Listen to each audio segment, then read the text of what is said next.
제가 불편하세요? 라고 물어보는 그런 경우 우리 많이 당하는 사람은 되게 당황스러운. 네, 그런 것을 우리가 이제 투사. 그냥 갑자기 친구들이 너 나 싫어하지? 이렇게 황당하게 말을 건넸던 적이 있는데 곰곰이 생각해봐야 되겠네요. 그 친구들이 저를 싫어했던 것은 아니었나? 갖고 있는 본인의 그 마음속에서는 정말 생지옥과 천국을 오가는 마음이라고도 볼 수 있을 것 같아요. 왜냐하면 고무줄 끊고 뭐 옛날 얘기죠. 고무줄. 저 많이 당해봤어요. 아 그래요? 안녕하세요. 사이킥의 김아름 작가입니다. 안녕하세요. 두 번째 마음의 노은정입니다. 네, 저희가 방어기즈 시리즈를 지금 계속 이어서 하고 있는데요. 오늘은 인간관계 트러블을 유발하는 방어기제에 대해서 알아보겠습니다. 1부에서는 감정을 느끼지 않기 위해서 작동하는 방어기제들을 좀 다뤄봤는데요. 오늘은 관계 속에서 나타날 수 있는 방어기제에 대해서 좀 다뤄보려고 해요. 네. 네, 방어기제 시리즈를 이렇게 하면서 내 마음의 이제 좀 작동법에 대해서 좀 이해해보는 그런 시간을 갖고 있다라고 생각을 해볼 수 있을 텐데, 오늘 다루는 이제 방어기제는 관계 속에서 우리한테 이제 어려움이나 문제를 일으키게 되는 방어기제가 무엇인지를 한번 살펴본다라고 이야기할 수 있을 것 같습니다. 네. 재미있을 것 같아요. 또, 이 콘텐츠를 들으시면서 내가 쓰고 있는 방어기자라든지 내가 아끼는 사람과의 관계에서 드러나는 방어기자들을 많이 좀 찾아볼 수 있을 것 같습니다. 하나씩 한번 이야기해 볼까요? 네. 첫 번째로 다룰 그 방어기제는 그 투사와 투사적 동일시, 이렇게 표현을 해볼 수 있는데요.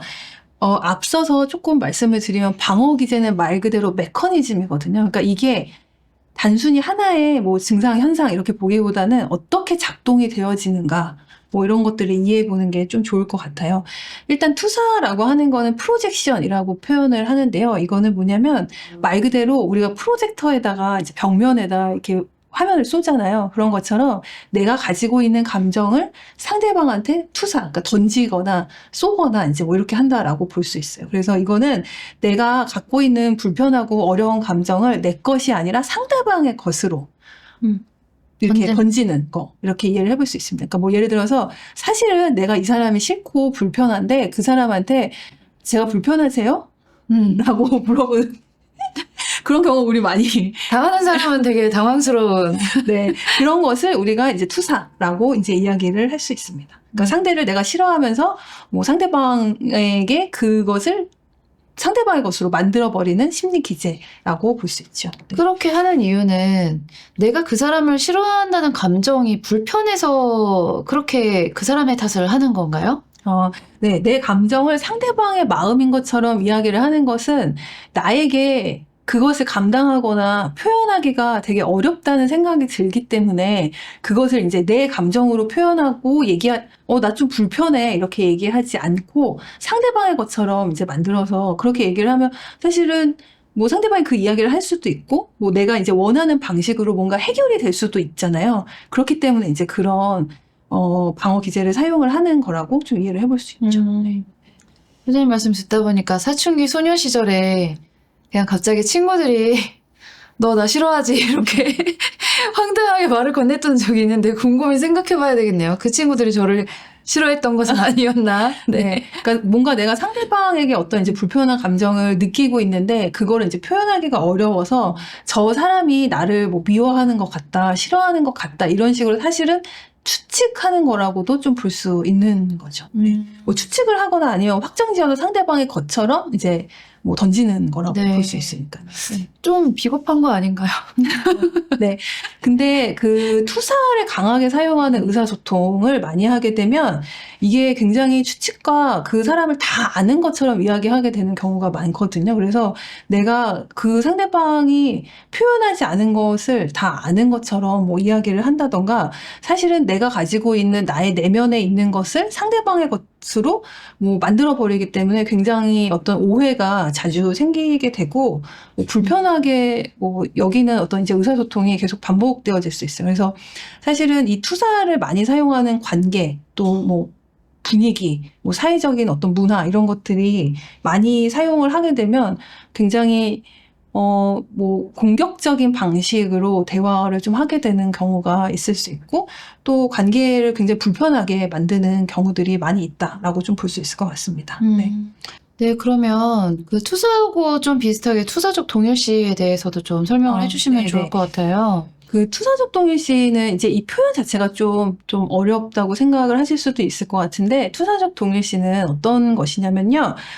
투사에서 한 단계 더 나아가서 실제로 그 사람이 그렇게 느끼게끔 만드는 거라고 볼 수 있을 것 같아요. 그러니까 투사는 일종의 하나의 행동이라고 본다면 투사적 동일시는 그 감정을 느끼게 하도록 만드는 거예요. 그래서 가스라이팅도 뭐 우리가 심리적 조종이나 통제에 대해서 이야기를 할 때 뭐 일종의 투사적 동일시로 이해를 해볼 수 있는데요. 그러니까 뭐 아까 예를 다시 이어서 사용을 해보면 너 나 싫지? 뭐 불편하지? 이렇게 말을 하면서 그것을 실제로 그 사람이 느끼게끔 나는 이미 그 사람이 불편하고 싫거든요. 근데 그 사람의 것으로 이제 투사를 했잖아요. 그 다음에 그 사람이 불편하고 나를 또 싫어하게끔 싫어하는 행동과 말을 하면서 만들어가는 ing 형태의 과정이라고 투사적 동일시 좀 이해해 볼 수 있을 것 같습니다. 네. 그럼 이 투사적 동일시로 가는 과정도 의식적으로 하는 거라기보다는 무의식적으로 하는 것으로 이해를 해야 되나요? 본인도 모르게 네, 하게 되는 것일 텐데. 네. 그러니까 투사적 동일시라는 개념 자체는 사실은 이제 무의식적으로 사용하게 되는, 그러니까 상호 주관성이라고 표현을 하는데, 이 사람과 이 사람의 반응에 의해서 만들어지는 어떤 과정이라고 이제 표현을 했거든요. 그래서 뭐 의도적으로 그렇게 하는 경우도 있지만, 나도 모르게 그렇게 하게 되는 경우들도 실제로 많이 있습니다. 그래서 이제 투사라고 하는 그런 심리 기제는 뭐 편집적인 성향, 그러니까 남들이 나를 뭐 공격한다라고 느끼게 되는 경우에 많이 사용하는 심리 기제라고 볼 수 있을 텐데, 투사적 동일시도 마찬가지로 이제 내가 생각하고 있는 방식으로 그 사람을 실제로 만들어버리는 거잖아요. 나를 싫어하고 불편한 사람으로 만들어서 결국은 뭐 나를 떠나게끔 뭐 만든다던가 이런 이제 내 머릿속에 가지고 있는 시나리오를 실제로 뭐 현실화되게끔 만드는 기제라고도 좀 볼 수 있을 것 같아요. 네. 이 투사하고 투사적 동일시는 연인이나 부부관계 사이에서도 많이 보일 수도 있을 것 같아요. 네, 많이 있죠. 그래서 뭐 약간 이제 뭐 귀엽게 표현을 해보면 투사가 뭐 이런 것이 있어요. 내가 저 사람 좋아하는데 저 사람이 나를 좋아하는 거, 뭐 이런 느낌을 가질 수 있잖아요. 뭐 네. 그런 투사도 뭐 있을 수 있고, 뭐, 그러니까 친밀한 관계에서는 너와 나의 감정 상태나 마음이 분리되기가 쉽지가 않아서 이거를 막 섞어버리게 되는 경우들도 되게 많이 있을 수 있거든요. 그런데 우리가 뭐 이 투사와 투사적 동일시를 친밀한 관계에서 아주 많이 사용을 하게 되면 그 관계가 건강하지가 않고 계속해서 내가 내 이야기를 해야 되는데 자꾸 상대방의 이야기로 내 불편감을 만들어서 던져버리는 거거든요. 근데 이 투사적 동일시에 대해서 이제 많은 학자들이 이야기를 했을 때 뭐 굉장히 뭐 미성숙한 방식의 방어 기제다 이렇게 얘기를 하기도 했지만 비온이나 옥덴이라고 하는 학자는 이제 어떻게 얘기를 했냐면 이 투사적 동일시가 사실은 내가 감당할 수 없고 불편하게 느끼는 어떤 감정을 상대방한테 부탁하면서 이거를 제발 좀 소화시켜 주세요. 나는 이걸 감당할 수가 없으니 좀 뭐 알아서 좀 해결해 주시면 안 될까요? 뭐 이렇게 좀 뭐 이렇게 좀 순화시켜서 표현하는 것, 이렇게 표현을 했거든요. 근데 그런 관점에서 본다면, 저 사람이 사실은 내가 나를 불편해 할까봐 되게 걱정하고 있구나. 그래서 불편하지 않다라는 뭐 얘기를 듣고 싶어서 저렇게 이제 말하는 거다라고 이해를 해볼 수도 있겠지만, 어쨌든 이거는 이제 뭐, 우리가 이렇게까지 의사소통이 막 몇 단계를 거치게 되면 불편한 건 사실이니까. 그렇죠. 그렇죠. 네. 너무 피곤한 일일 것 같아요. 그 방어 기제를 상대방이 표출을 할 때 이걸 또 해석해서 다른 방식으로 이해해야 되고 또 들어줘야 된다는 거는 쉽지 않은 일일 것 같고. 네. 이거는 꼭 뭐 내가 어떤 방어 기제를 쓰고 있는지를 이해하는 것도 중요하기는 하지만 내가 아끼고 소중하게 여기는 사람들이 왜 대체 이렇게 하는지에 대해서도 좀 이해하는 데 도움이 될 것 같다는 생각이 드네요. 네. 네. 그 투사적 동일시 나중에 이제 이 내용도 굉장히 많아서 따로 다뤄보면 좋을 것 같기는 한데 뭐 단순한 뭐 투사적 동일시도 있지만 뭐 성적 투사적 동일시 그러니까 뭐 내가 저 사람에 대해서 가지고 있는 어떤 욕망을 저 사람의 것으로 만들어서 뭐 나를 유혹하게 만든다던가 아니면 내가 굉장히 어린아이처럼 저 사람을 굉장히 권력을 가지고 있고 뭔가 힘을 가진 사람처럼 대하면서 어떤 관계 패턴을 만들어 간다던가 이런 그 상호적인 그 관계에서 아주 많이 사용하는 개념이기도 하거든요. 그래서 아까 말씀드린 것처럼 뭐 가스라이팅을 이해할 때도 또 필요한 부분이 있을 수 있어서 나중에 뭐 투사적 동일시에 대해서 별도로 다뤄봐도 좋을 것 같습니다. 네. 네. 그 다음 방어 기제는 뭘까요? 아, 네. 그 다음 방어 기제는 분열, 스플리팅이라고 부르는 것인데요. 이 스플리팅은 무엇이냐면, 그러니까 이렇게 나누어 놓는 거거든요. 분열이에요. 그래서 좋은 것과 나쁜 것, 뭐, 이렇게 전체가 아니면 뭐 아무것도 아닌 것처럼 이렇게 하는 거예요. 그래서 이 분열을 자주 사용하는 사람은 뭐 한 사람 안에 그 좋은 것과 나쁜 것이 둘 다 있다라는 것을 받아들이기가 어려워서 이 사람이 완전 좋은 사람이었다가 완전 나쁜 사람이었다 이 하나씩만 사용을 하는 거죠. 그래서 어떤 때는 너무 천사인 것처럼 상대방을 대하다가 뭐 너무 또 뭐 악마처럼 대하기도 하던가 뭐 이제 이런 것들이라고 좀 볼 수 있을 것 같습니다. 이걸 당하는 상대방의 입장에서 너무 힘들 것 같다는 생각도 한편으로 들어요. 네네. 그래서 이 분열은 뭐 감정을 또 다루기 어려울 때 작동하는 방어 기제이기도 한데, 그러니까 이 사람이 나에게 좋은 사람일 수도 있고 나쁜 사람일 수도 있고 나도 상대방에게 좋은 감정과 나쁜 감정을 같이 느낄 수 있다. 그 양가 감정을 느낄 수 있다라는 거를 내가 감당하기가 어려워서 사실은 왜 그런 거 있잖아요. 뭐 예를 들어 부모님도 밉지만 애잔하고 사랑하지만 화가 나고 뭐 이런 이제 여러 가지 복합적인 감정을 느낄 수 있는데 그것을 다 내가 감당하기에 너무 복잡하고 어려우니까 그냥 뭐 나쁜 사람으로 만들어버리면 차라리 미워하기가 편할 수 있잖아요. 그렇기 때문에 이런 분열의 그 심리 기제를 사용한다라고 볼 수 있겠죠. 저는 문득 말씀을 들으면서 저희가 K-pop 데몬 헌터스 이야기할 때도 우상화와 악마화에 대한 이야기를 다뤘잖아요. 네. 내가 사랑에 맞지 않는 아이돌한테 막 엄청나게 열광을 하다가 그 아이돌이 어떤 한 잘못을 하거나 좀 그 취약점을 보이면 또 언제 그랬냐는 듯이 또 막 이렇게 증오하고 미워하고 안티가 되어 돌아서는 그런 팬들의 케이스도 있었잖아요. 네, 맞아요. 그때 저희가 이제 얘기했던 그 우상화와 이상화는 이제 지금 이야기하는 이 이상화, 평가절하에서 이제 좀 더 극단적으로 가는 방식이라고 이야기를 할 수 있을 텐데요. 그러니까 이상화는 말 그대로 아이디얼라이제이션, 그러니까 누군가를 완벽한 어떤 이상적인 대상으로 대하는 것이고, 평가절하는 디밸류에이션, 그러니까 가치를 확 깎아내리고 별로인 것처럼 하는 거예요. 그래서 나한테 뭔가 뭐 상사나 아니면 뭐 애인이 완전히 막 이렇게 뭐 이상적인 어떤 대상으로 여겨지다가 그것들이 나한테 충족되지 않았을 때는 그 가치를 확 깎아내리면서 뭐 되게 나쁜 사람처럼 대하는 게 평가절하 이렇게 볼 수 있는데 그것이 이제 극단으로 갔을 때는 우상화, 아이돌라이제이션 그리고 악마화, 데모나이제이션 그 발음이나 이런 개념도 비슷한 게 그렇게 이제 간다라고 좀 볼 수 있을 것 같습니다. 네, 이건 당하는 사람이야 모를 수 있지만 하는 사람이 더 이런 방어 기제를 가지고 있는 사람이 더 힘들 것 같아요. 어떻게 보면 세상의 그렇죠. 전부였다가 네. 정말 나에게 아무것도 아닌 존재로 갑자기 전락을 해버리는 거인 거잖아요. 맞아요. 네. 그러니까 뭐 갖고 있는 본인의 그 마음속에서는 정말 생지옥과 천국을 오가는 마음이라고도 볼 수 있을 것 같아요. 왜냐하면 내가 저 사람을 통해서 구원받을 수 있고 저 사람이 나를 완전히 뭐 이해해주는 굉장히 이상적인 존재로 여기다가 그것들이 충족되지 않았다고 생각이 들었을 때 아, 그래 세상에는 믿을 만한 사람이 없고 저 완벽했던 사람이 나를 뭔가 싫어하거나 아니면 나를 막 이렇게 해하는 어떤 그 나쁜 대상으로 경험이 되어질 때 상대방도 오해를 받기 때문에 힘들지만 내 마음에서도 이미 그 생지옥과 그 천국을 왔다 갔다 한다라고 또 볼 수 있을 테니까요. 네.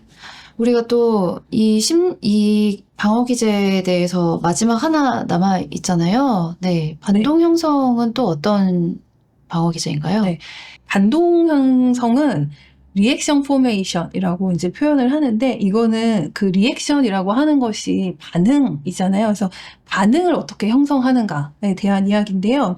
실제로 내가 받아들이기 어려운 어떤 현상에 대해서 거꾸로 반응하는 거다. 이렇게 이제 좀 볼 수 있을 것 같아요. 그러니까 뭐 예를 들어서 내 마음과 다르게 표현을 하는 건데, 그러니까 이런 거죠.